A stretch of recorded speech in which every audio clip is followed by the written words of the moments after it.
Amanda Goodall, what's going on? Hey there. Yeah.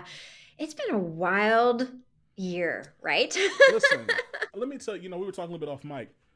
I stumbled across your content like just on my socials, right? Like, and your analysis, you do a lot of analysis on hiring trends, executive level decision making, and you do a lot of analysis, just analysis on the impact of generative AI and its role in deciding who stays and goes at some of these multi-trillion-dollar enterprise organizations.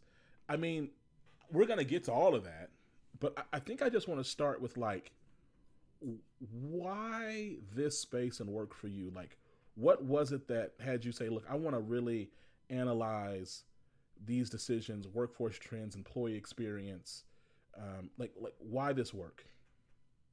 Yeah. Great question. I've been the job chick for the last 20 something years at this point. And I really started my career back kind of just helping executives, ironically, with their career path. And just over the years, dealing with it, I was seeing everything was changing with the job market. I know everybody's really focused on what it is right now, and it's really bad. And it's gotten progressively worse over the years. So about 10 years ago, I started working with my clients to go, okay, if this is not how we're applying, we need to look and see what we should do. If this isn't working to apply online, because it really did start 5, 10 years ago, where it just wasn't working. There was a disconnect in reaching with the right recruiters, and I don't know exactly what happened, but I started looking into companies, and I started, really talking to my clients and saying, okay, you need to look at the PRs. You need to know what's going on in the company, not what they want today, but where they're going in the future. And that's where we need to build your resume. That's where we need to build your whole career focus on, not just, oh, look, I'm lining up with the job descriptions, go me. So we really kind of started looking at that, and I got really fascinated by it. And I'm a person that loves going down rabbit holes. So when I started looking at what's actually happening, it just blew wide open, honestly. And so I started really focusing my work on not so much on just working on the career paths with individuals. And, like I said, I usually worked with director on up.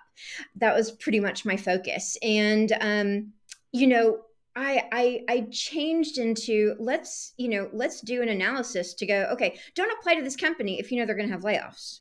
And there's easy ways to look at that.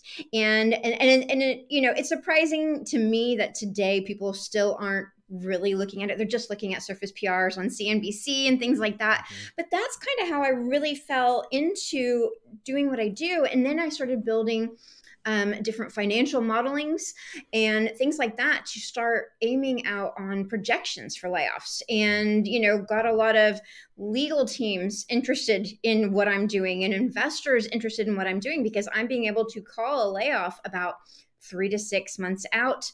That's pretty solid. And, and even up to like a year on some, because it all comes back down to the workforce. And everybody just seems to like go, well, it's just about unemployment. Well, it's not just about unemployment. It's actually about what companies are doing, the hiring, the exits, why they're doing it, what are they actually saying. So like I said, I go down rabbit holes, and my analysis is like, let's pull every weird fact, and every time I find a weird fact, I'm like, but why? But why? What is going on? So I go down that rabbit hole.